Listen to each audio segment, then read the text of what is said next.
The Ravens and the Bengals.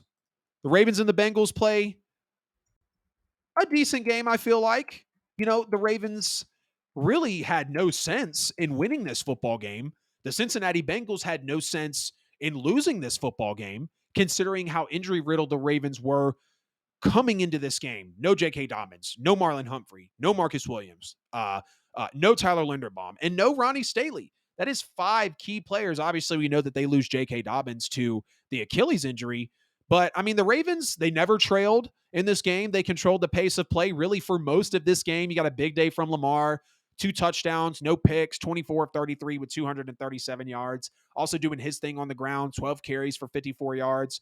His biggest plays, you got the 52-yard bomb to Zay Flowers and then another 17-yard touchdown pass to Nelson Aguilar, hoping OBJ can come back healthy very soon. Like, this is a receiver room that's kind of been rehauled, kind of been overdone. We had the years of the Devin Duvernays and the Rashad Batemans, but no, let's really bring in a Zay Flowers from Boston College. Let's bring in a 9-year vet in Nelson Aguilar, who did play under that Super Bowl winning Eagles team. Let's bring in an OBJ who could have possibly been that Super Bowl MVP and was unguardable in the year that the Rams won the Super Bowl, and we know what OBJ is capable of. It is kind of depending on a not skeleton crew, but not a super proven crew as of right now in the year meshing together, being with Lamar Jackson, Todd Monken, and this new offensive coordination. And it was impressive. 52-yard bomb to Zay. Love Zay. Got him in fantasy. I thought he was one of the better receivers in the draft, really. I might have had him number 3 behind JSN. I just love the way he played the game. And then that 17-yard touchdown pass to Nelson Aguilar as well. And again, for a unit missing a 3-time Pro Bowl corner in Marlon Humphrey, a ball-hawking safety in Marcus Williams, up against arguably the best wide receiver trio. You got Joe Burrow under center. The Ravens' short-handed secondary did an absolute hell of a job against the Bengals offense. They helped hold Joe Burrow to just 222 yards passing on 41 attempts. Jamar Chase had 5 catches, under 40 receiving yards for the second week in a row. And clutch play by Rock Ya-Sin over in the corner of the end zone to force it free from Jamar Chase, slam him to the ground, not having that touchdown pass on their watch. And you got to look at the Ravens getting really clutch plays in this game from several different defensive backs to prevent touchdowns, drive extending conversions from the Cincinnati Bengals. In his 9th career start and first of the season in place of an injured Marcus Williams, one of the best safeties in the league. You got the 4th-year pro Geno Stone, had the best game of his very young NFL career, led the team with 9 total tackles, a pass breakup, his 2nd career pick. Brandon Stevens stepped up as the Ravens' number 1 corner in this game, had another very strong game as an open field tackler as well. He even prevents T. Higgins, from getting his feet inbounds on a touchdown pass. You even got Ardarius Washington.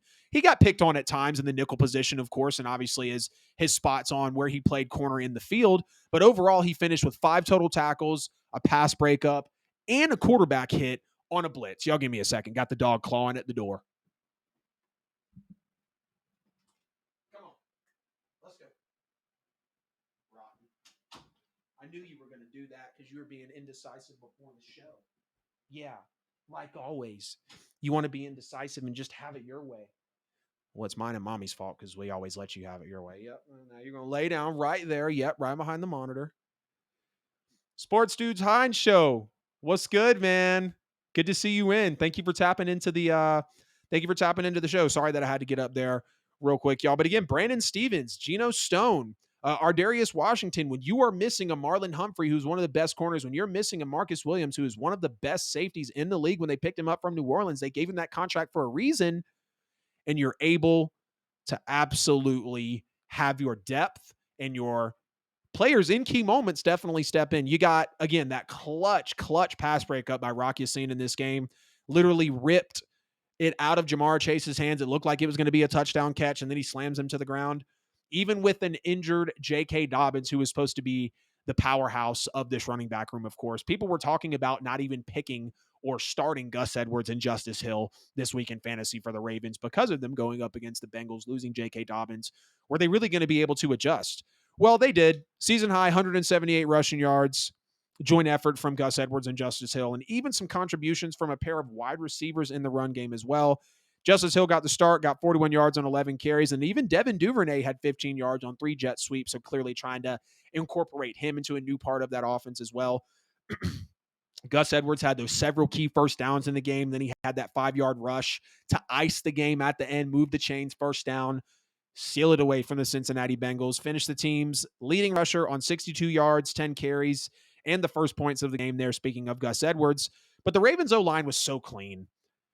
To not have Tyler Linderbaum, to not have Ronnie Staley in a very run-centric, run-heavy, good at running the football, maybe not run centric, but good at running the football team in the Baltimore Ravens, you didn't expect them to be able to protect Lamar well, which they did against a failing Bengals team. You didn't expect them to be able to run the football well, which they did against a Bengals defensive line that, after bringing in a Trey Hendrickson and some of the moves that they had on that line, they were a pretty decent defensive line. Like, we saw the Bengals be that good defensive unit over the last couple seasons, or at least try to be, have the players in the right positions, the talent, the defensive line, obviously some of the secondary as well.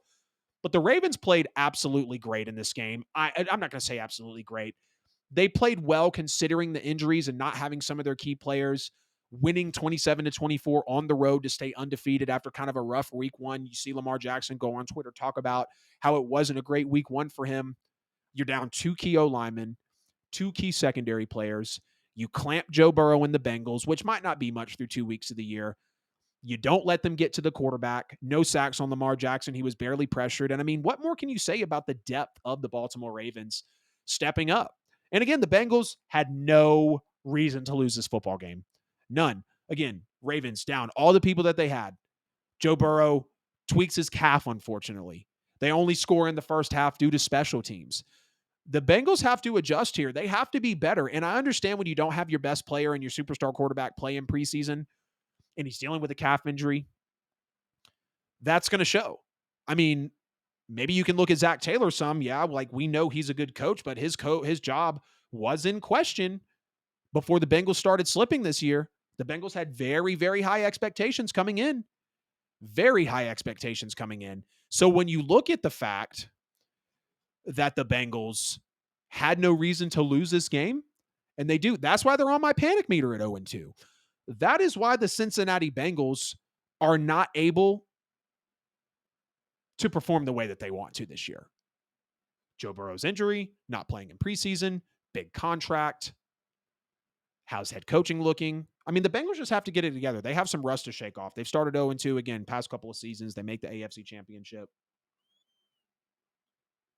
Or not 0-2 the past couple of seasons, but we've seen the Bengals kind of fall into this hole at times. This is the worst our defense played versus Baltimore since Burrow came into the league. Yeah, I hate Baltimore, but credit where it's due. They were the better team from the very beginning. Yeah, they took control, man. They took control from the very beginning. They never let up on it.